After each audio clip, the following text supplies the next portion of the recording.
पाचन तंत्र की समस्याओं में एक सबसे ऐसी समस्या जिसमें पेट पूरे तरीके से खराब होना चालू हो जाता है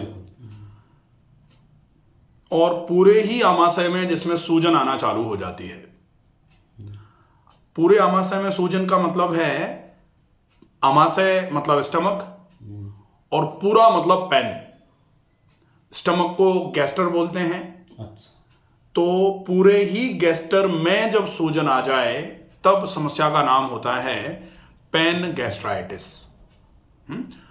अब पेन गैस्ट्राइटिस मतलब पूरा का पूरा आमाशय सूजा पड़ा है। आमाशय की कार्यक्षमताएं इस सूजन की वजह से बिल्कुल खराब हो जाती हैं, ध्वस्त हो जाती है एक तरीके से। वैसे वे पड़ा था, चलती नहीं आती। हाँ, अब आमाशय में खाना हमने पहले भरा। आमाशय मतलब खाने की थैली। यानी अब खाने की थैली मतलब हमने मुंह में जो भी डाला, गले से होते हुए, आहार नाल से होते हुए वो आमाशय में पहुंचा और आमाशय में पहुंच करके उसको पाचक रसों के साथ आमाशय का काम था मिलाने का। मिल रहा नहीं वो। एक तो मिल नहीं रहा, दूसरा आमाशय का ही काम था कुछ गैस्ट्रिक सीक्रेशन सीक्रेट करने का। आमाशय कुछ चीजें निकाल करके उस खाने में मिलाता है ताकि खाना अच्छे से पच जाए। अब आमाशय की कार्यक्षमता कमजोर हो गई तो आमाशय उनको निकाल भी नहीं पा रहा। तो खाना एक तो मिल नहीं रहा और दूसरा वो सीक्रेशन आमाशय में निकल नहीं पा रहे आमाशय से, जिसकी वजह से खाने का पाचन और बिल्कुल खराब हो गया। और तीसरा आमाशय का काम होता है खाने को आमाशय से आंत में थोड़ा थोड़ा करके भेजे खाना, ताकि आंतें उसको अच्छे तरीके से चला चला के उसमें से उसको घोल बना बना के आंतों में से वो खिंच करके शरीर में लगना चालू हो जाए। वो लग रहा है नहीं सर बिल्कुल। तो अब लगेगा कैसे? क्योंकि पच ही नहीं रहा। पच नहीं रहा क्योंकि आमाशय का कार्यक्षमता आमाशय की जो है वो गड़बड़ हो रही है। और वो गड़बड़ क्यों हो रही है? क्योंकि आमाशय में सूजन आ गई है और उस आमाशय की सूजन को बोला जाता है पेन गैस्ट्राइटिस। अपन ने एंडोस्कोपी करा ली, एंडोस्कोपी में पेन गैस्ट्राइटिस आया है। ठीक है। और अल्सर थोड़ी सही नहीं, अल्सर नहीं है। अल्सर और केवल गैस्ट्राइटिस में अंतर होता है।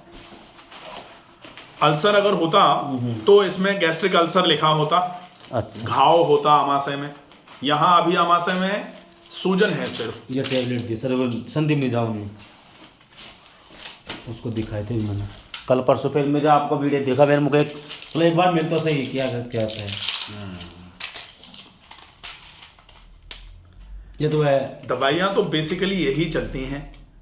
ये समस्याएं जो हैं, हाँ तो ले सर इनको भी। अब इन दवाइयों में सबसे बड़ी समस्या ये है कि दवाइयां लो आराम, फिर जैसे ही दवाई बंद करो थोड़ा बहुत उल्टा सीधा खाया, फिर तनाव आया, फिर कोई इन्फेक्शन हो गया, कोई एंटीबायोटिक खा ली, फिर से वही कहानी शुरू हो जाती है।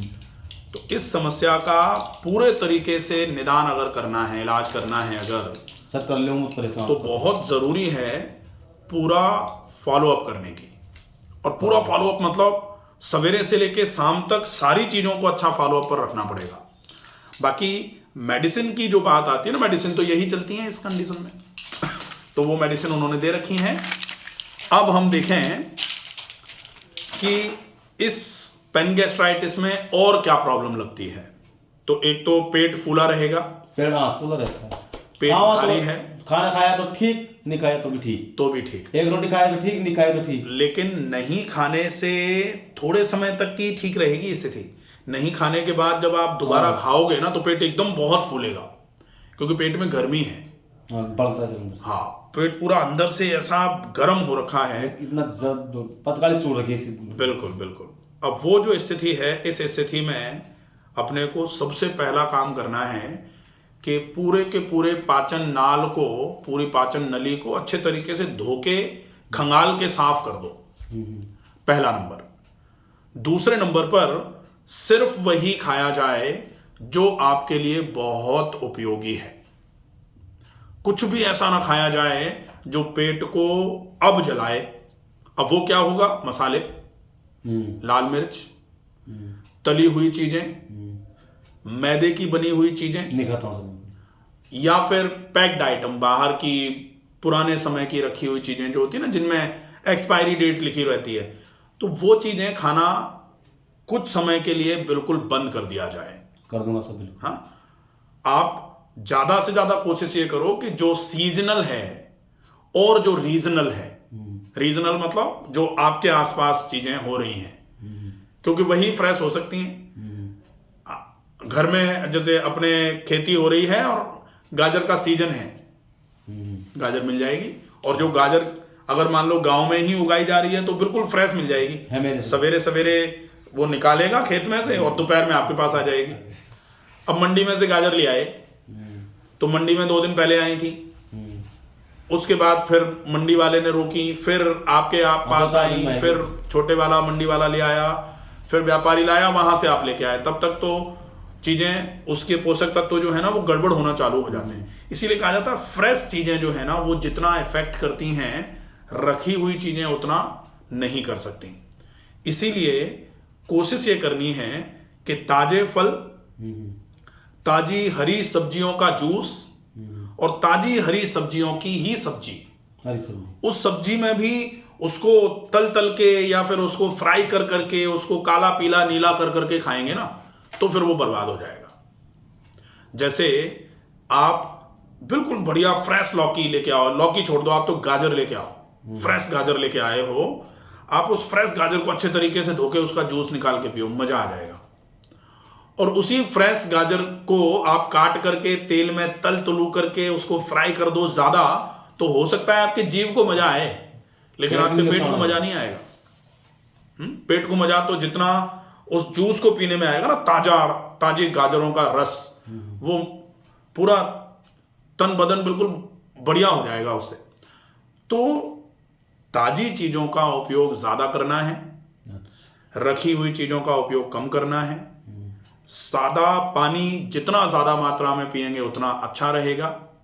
गुनगुना गर्म पानी बिल्कुल भी नहीं पीना है। हाँ, 1 मिनट, मैं क्या फिर आपने जैसे आप मिल गई, ये मिल गया, गुनगुना पानी पिया कर, नींबू डाल के पिया कर, गैस प्रॉब्लम है, पिया भी था मैं देख झूठ की पिया भी था मैंने, एक पहले वाइन भी पी थी। हाँ, आजकल मैंने इस टाइम का कुछ भी नहीं, अल्कोहल तो बिल्कुल बंद कर दिया, स्मोकिंग बिल्कुल बंद कर देना, कुछ भी नहीं लेना, टोबैको बिल्कुल बंद कर देना, ये चीजें बिल्कुल बंद रहेंगी। स्मोकिंग से ज्यादा बड़ा है मेरे लिए। हाँ, स्मोकिंग बड़ा कारण होता है, वाइन से बड़ा, वाइन से भी होगा।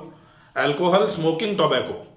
अब टोबैको 2 तरीके से, स्मोकिंग भी टोबैको है और चबाना अंदर ले जाना टोबैको। वाइन लेकिन नशा करके रोटी खा लेता था। हाँ। क्या करूं फिर, वो एकदम सूता ना, एकदम दर्द हो यहाँ पे, दर्द हुआ इतना अमावस्या यहाँ पे मेरे, ये पूरा 2-4 दिन फटाता रहा, ये फट रही। फिर उन्होंने इंजेक्शन दिया पेंटाप्रोजोल का, उससे फिर रिलीफ मिली, उससे आराम मिलेगा। और मैंने बंद कर दिया सर। ऐसे जिंदगी में क्या मतलब सही क्या? अब जरूरी ये है कि पूरे रूटीन को अच्छे से फॉलो कर दो, ये सब बिल्कुल ठीक हो जाएगा, कोई इशू नहीं है। ठीक है सर, इसमें नहीं है कुछ बिल्कुल? इसमें पैनगैस्ट्राइटिस आया है ना? अल्सर कुछ नहीं, अल्सर नहीं है। अल्सर अगर इसको ट्रीट नहीं करोगे तो पहले तो सूजन आती है किसी भी जगह पे, सूजन को अगर ट्रीट नहीं करोगे तो धीरे धीरे करके ये इरोजन में कन्वर्ट हो जाएगी, तो इरोजिव पैनगैस्ट्राइटिस हो जाएगी। और अगर उस इरोजन को भी थोड़े थोड़े खरोंचों को अगर मान लो डेटॉल लगा के साफ नहीं किया जाता ना, तो वही थोड़े थोड़े खरोंचे घाव में कन्वर्ट हो जाते हैं, तब वो अल्सर होगा। इसी कंडीशन में इसको ठीक कर देंगे तो अल्सर वल्सर कुछ भी नहीं होगा। हाँ, क्लियर हो जाएगा सर। तो अब रूटीन, डाइट, एक्सरसाइजेस और नेचुरल ट्रीटमेंट, ये पूरा फॉलोअप पर रखना है। क्या क्या करना है, सवेरे सवेरे का रूटीन जो है ना वो बिल्कुल फिक्स रखो। उठता हूँ सर मैं तो 5 बजे उठता हूँ, जल्दी जाके उठ जाता हूँ, जागते ही कम से कम 3 गिलास पानी पियो सादा। हाँ, पीता हूँ सर। पानी पी के 10 मिनट रुको, उसके बाद मोशन जाओ। सर 1 मिनट मोशन नहीं आती मेरा, कोई बात नहीं, चलती बिल्कुल। पानी पी के 10 मिनट रुको, अगर मोशन नहीं आ रहा है तो जाके बैठो, 2 3 4 5 मिनट बैठ करके वापस आ जाओ। लेकिन मोशन नहीं आएगा तो हम जाएंगे नहीं, ये नहीं करना है। कई लोग ऐसे होते हैं जिनको सवेरे सवेरे मोशन नहीं आ रहा, तो एक नियम बना लो, जाके बैठना जरूर है। 2 दिन 5 दिन 7 दिन, और अपन रूटीन पूरे दिन का ऐसा रखेंगे ना कि 5-7 दिन के बाद सवेरे सवेरे पेट साफ होना चालू हो जाएगा, बीमारी का इलाज होना चालू हो जाएगा। ठीक है, तो मोशन गए, फिर मंजन कर लिया, उसके बाद ऑयल पुलिंग जरूर करनी है। ऑयल पुलिंग के बाद तेल को थूक के गरारे करने हैं, गरारे के बाद फिर नश्य करना है नाक में गाय का घी। अब नाक में गाय का घी क्यों डालना है? जनरली लोग सोच सकते हैं कि पेट में प्रॉब्लम है, आप कह रहे हो नाक में घी डालो। तो नाक में घी इसलिए डालना है क्योंकि सांस तो पूरे शरीर में नाक से ही जाती है और नाक खुली होना बहुत जरूरी है।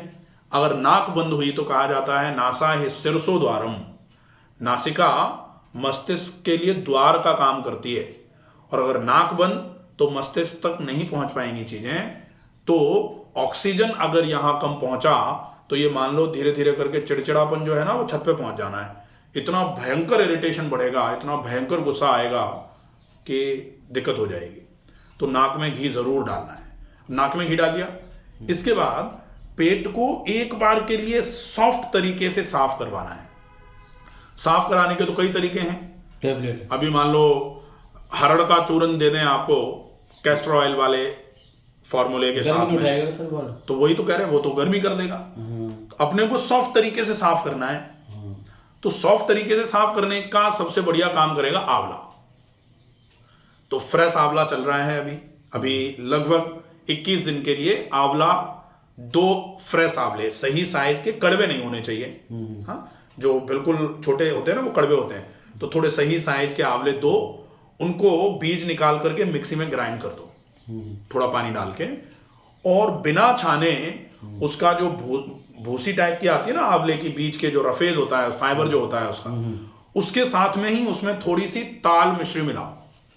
कटिंग मिश्री, हाँ, कटिंग मिश्री जो आती है ना, ताल मिश्री अलग से आती है। तो ताल मिश्री के नाम से अपने को पंसारी की दुकान पे मिल जाएगी। ताल में एक तो आती है धागे वाली एक आती है, एक थोड़ी सी ब्राउन कलर की आती है, उसको ताल मिश्री बोलते हैं। ताल मिश्री बोल देना आप, तो मिल जाएगी। तो वो ताल मिश्री का पाउडर और 2 आंवले का जो रस है उसके साथ मिला करके आधे ग्लास पानी के साथ में, या फिर आप अगर इतना कंसंट्रेटेड नहीं पी पाओ तो 1 ग्लास पानी के साथ में पूरा पी जाओ उसको। ठीक है, ये रोज 21 दिन करना है। इसको पीने के बाद फिर व्यायाम करेंगे। अब व्यायाम में क्या क्या करेंगे? अपने लिए सबसे बढ़िया व्यायाम है 50 मिनट में 4 से 5 किलोमीटर टहलना, और उस 50 मिनट तक मुंह में पानी रहेगा। मुंह में पानी भर लियो।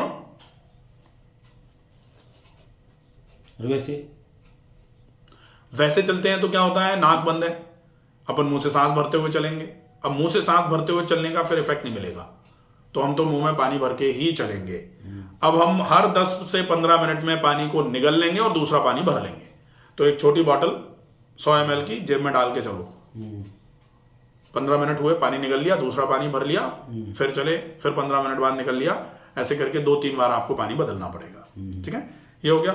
इसके बाद सीधे प्राणायाम पे आएंगे। तो प्राणायाम में अनुलोम विलोम, डीप ब्रीदिंग और भ्रामरी, आपको वीडियो में ये तीनों है। अनुलोम विलोम, डीप ब्रीदिंग और भ्रामरी, ये तीनों प्राणायाम अच्छे तरीके से करने हैं। ठीक है, इनको करने के बाद फिर हम सीधे लेट करके शवासन कर लेंगे। सवेरे का योगा खत्म हो गया, व्यायाम। अब पूरे दिन का खाना पीना, पूरे दिन के खाने पीने में विशेष फॉलोअप रखना है। आप कैसे भी करके कंप्लीट डाइट का फॉलोअप जो करेंगे उसमें 3-4 पॉइंट आपको विशेष ध्यान रखने हैं। एक तो खाने को बहुत चबा के खाया जाएगा, पानी की क्वांटिटी ज्यादा से ज्यादा रखी जाएगी पूरे दिन में। लंच 12 बजे होगा, डिनर 7 बजे के पहले होगा, इसका विशेष ध्यान रखना है। दिन में 2 से 3 बार सौंफ के पानी का उपयोग करेंगे। नाश्ता जो है उसमें वेजिटेबल दलिया या वेजिटेबल खिचड़ी लेंगे, वो 9-9:30 बजे के आसपास रहेगा, सवेरे सवेरे। और व्यायाम करने के बाद मुनक्के, अंजीर और खजूर, ये व्यायाम करने के बाद ले लेंगे। अगर संभव होगा तो 8 बजे के आसपास सफेद कद्दू का जूस लेंगे।